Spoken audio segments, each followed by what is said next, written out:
एक दिन यीशु अपने शिष्यों के साथ नाव पर सवार होकर गलील झील को पार कर रहा था।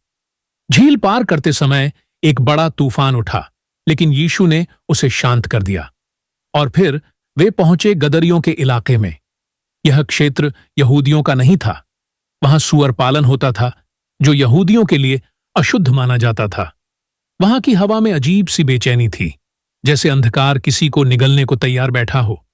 जैसे ही यीशु और उसके शिष्य किनारे पर उतरे, वहां कब्रों के बीच से एक डरावना व्यक्ति दौड़ता हुआ आया। उसका शरीर घावों से भरा था, बाल बिखरे हुए, आंखों में जंगलीपन और हाथों पैरों पर टूटे हुए जंजीरों के निशान। लोग उसे बांधने की कोशिश करते थे, पर वह जंजीरें तक तोड़ डालता था। वह दिन रात चिल्लाता रहता था और खुद को पत्थरों से घायल करता था। कोई उसके पास नहीं जाता। वह अकेला था और दुष्ट आत्माओं का बंदी था। लेकिन जैसे ही उसने यीशु को देखा, वह दौड़कर उसके चरणों में गिर पड़ा। उसके मुंह से एक डरावनी चीख निकली, हे यीशु, परम प्रधान परमेश्वर के पुत्र, मुझे तुझसे क्या काम? क्या तू समय से पहले हमें पीड़ित करने आया है?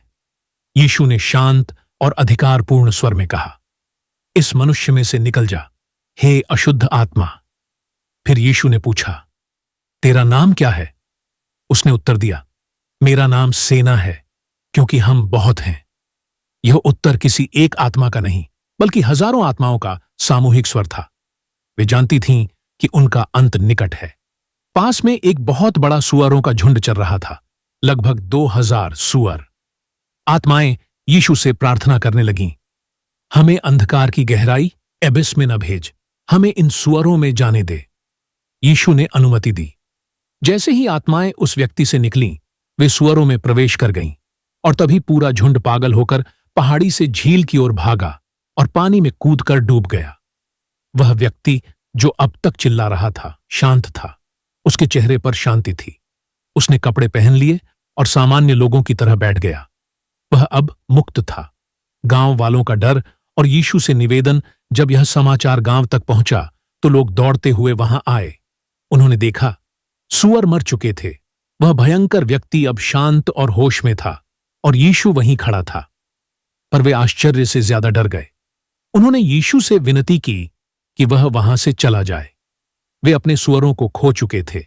मूल्य उन्हें उस व्यक्ति की मुक्ति से अधिक लगा। वह व्यक्ति जो कभी समाज से कटा हुआ था, अब यीशु के साथ जाना चाहता था। उसने कहा, मुझे अपने साथ ले चलो। लेकिन यीशु ने कहा, अपने घर लौट जा, और जो कुछ परमेश्वर ने तेरे लिए किया है वह सबको बता। और वह व्यक्ति चला गया। उसने 10 नगरों डेकापोलिस में जाकर गवाही दी, और लोग चकित रह गए। यह कहानी हमें क्या सिखाती है? कोई भी व्यक्ति परमेश्वर की कृपा से परे नहीं है। दुष्ट आत्माएं वास्तविक हैं और विनाशकारी होती हैं। यीशु का अधिकार हर आत्मिक शक्ति से ऊपर है। समाज जिसे त्याग देता है, उसे परमेश्वर अपनाता है।